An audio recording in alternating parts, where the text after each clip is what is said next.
let's work on some steps for coming into headstand or Salamba Shirshasana. So first we want to have the elbows and hands on the floor. I'm going to clasp my fingers together into one fist and I'm going to close the palms of my hands up.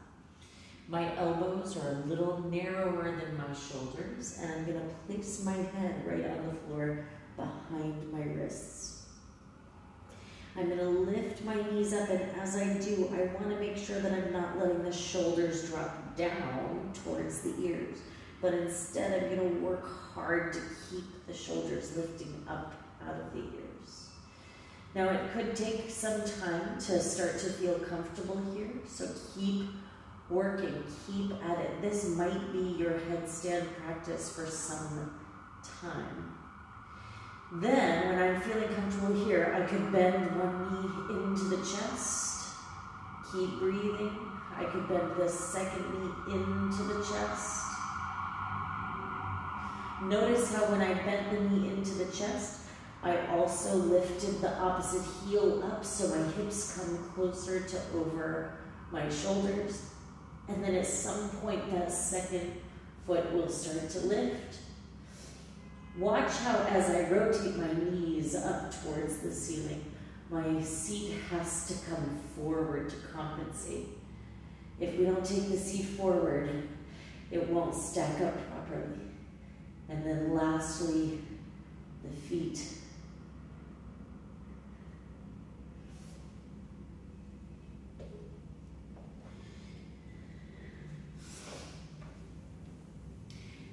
I think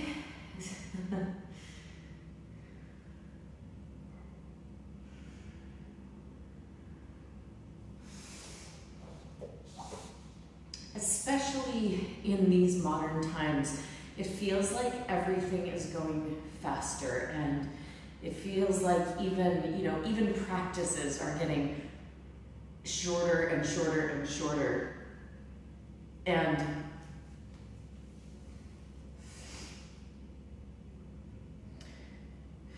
in these modern times, it feels like everything is kind of speeding up, and our attention span and our willingness to practice is also shortening. So that even our practices are getting shorter. And that, I think, reflects on our willingness to practice something for a long time. So I think one thing that I wish people would understand about something like headstand practice. I practiced headstand every day for about a year before I got up into it confidently.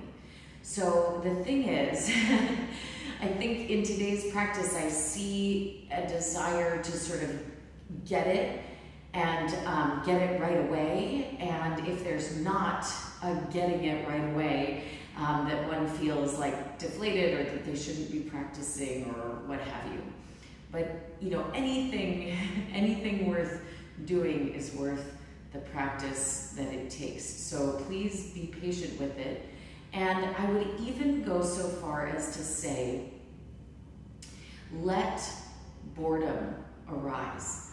Boredom can actually be a very useful tool in inversion practice. What I mean by that is, hold yourself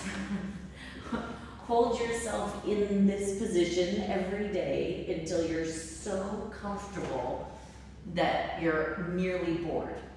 And then hold yourself in this position every day until you're so comfortable you're nearly bored. And then hold yourself in this position nearly every day until you're bored. Because there's something about that sense of boredom which actually is a reflection of our comfort level and our confidence and our strength. So really be willing to go slow, be willing to take the steps that it takes, and know that your practice, like every single day, lends itself to the next day and the next day and the next day. So no effort is wasted in that sense.